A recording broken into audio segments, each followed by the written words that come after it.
Hot 97.9, we bang the hottest hip hop and R&B. On the phone right now, I have former Vice President and presidential candidate Joe Biden. Hey, DY, how you doing? Hey, Mr. Biden, how you doing? I'm doing well. Joe's good enough. Thanks for having me. Oh, no problem. But basically, I just wanted to give you the floor to talk to our young listeners and really push these kids that's 18 and up to go out and vote for you, man. I just wanted to give you the floor. I had like two small questions, but I really just wanted to give you the floor just to tell our listeners why they need to get out and vote for the Biden-Harris ticket.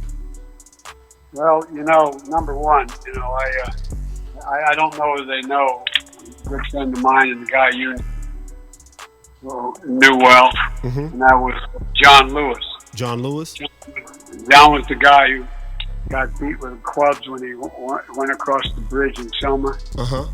Who just passed away. And John said, for real, he said, the vote is the most important, most powerful, nonviolent tool we have. There's so much we have a chance to get done.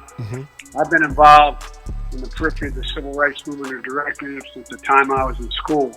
And let me tell you something. Yes, sir. There's a lot that people are ready to do. The blinders have been taken off. They've seen the evidence of the systemic racism. They've seen the people who have been lost in fighting to save everybody's lives with COVID.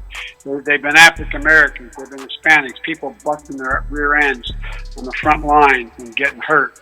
And, so the first thing I'd say, DY, is they should go to iwillvote.com/NC. And you have early voting here in North Carolina that starts on the 15th, from the 15th to the 30th. So here's the thing I think.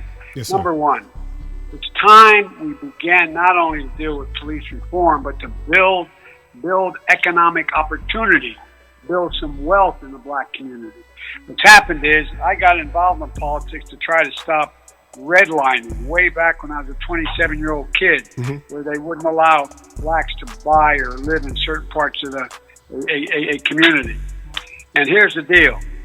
We are now in a situation where you have black folks making, in many cases, less than 20% of what white folks are making. You have a circumstance where they cannot get access to good education. So let me give you a few ideas. Number one, if you come from a neighborhood that is in what they call a Title I school, where you're black and you're white and you're poor, and you can't, those schools are schools that they spend $20 billion more in middle-class white school districts. And so what I do is I say, instead of spending what we do now, triple the amount of money we spend in those schools to provide for the following. Every kid, no matter what their background, gets to go to school, not daycare, at age 3, 4, and 5. All the studies show, from the great universities of the country, all the studies show that will increase by over 55% the fact that they'll be able to go through school all the way through all 12 years. Secondly, they'll be able to get to college. People can't afford it.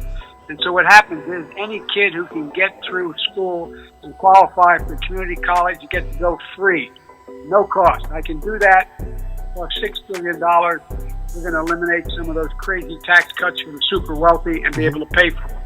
Thirdly, if they want to go to a 4-year public university like North Carolina State or wherever, they in fact can go for free if they come from a family less than $125,000. In addition to all of that, they're going to make sure that they're able to have health care, and they're going to be able to have housing. We're going to make sure that nobody ever has to pay more than 30% of their income to have adequate housing in America. Not a joke. We can afford to do this. We're also going to make sure that we're in a situation where they have health care. So many, look what's happening now in this god-awful denial on the part of Trump that we have a serious virus. But guess what? 4 times as many African Americans are getting COVID as white folks are. Yes, definitely. And almost 3 times as many are dying. It's wrong. It's wrong. So we're going to provide free health care for everybody. They're trying to wipe it out. That's why they're in court now, trying to wipe it out. And okay. No, I'm serious. No, and so what happens is, if you're a young married couple or trying to get married, you don't have enough money to buy a house. I'm going to make sure everybody, a first-term home buyer, is able to get a $15,000 down payment on their first home. That's the hardest thing to accumulate that wealth. That's how people accumulate wealth. They build it up in their house. Yeah. They build it up in their mortgage. And so there's so many things we can do. Okay.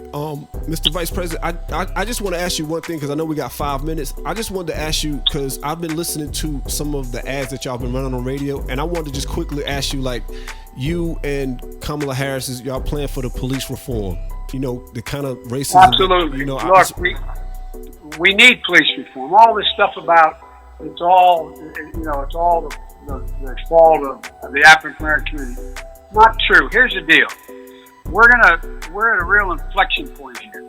And we got to bring activists and police together around the table, rebuild the bonds of trust that we had back in our administration, begin to break. Congress has to pass police reform. No chokeholds. Make sure every police department has a standard use of force standard. That is, what force is appropriate to use and in what circumstances. Trained to do that. Making sure that when a cop is out of line, the prosecutor has to be someone not in that district. Comes in and prosecutes that. Definitely agree. We're going to have to also make sure that we're in a situation where not only no chokeholds, but you have to train in terms of de-escalation. Okay. De-escalation of the crisis. We got to put more people in a circumstance where they have a fighting chance. Look, that kid crossing the street with a hoodie on, maybe the next poet laureate. He's not somebody who's necessarily a criminal. Yeah, That's definitely.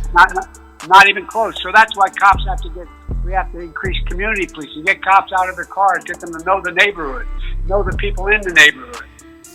And so there's a lot we have to do. Mainly, we have to make sure nobody should be going to jail for drug use, period. Anybody convicted of a marijuana conviction, let's have that wiped out, so if you ever get asked, you're ever going to arrest you about, you can say no.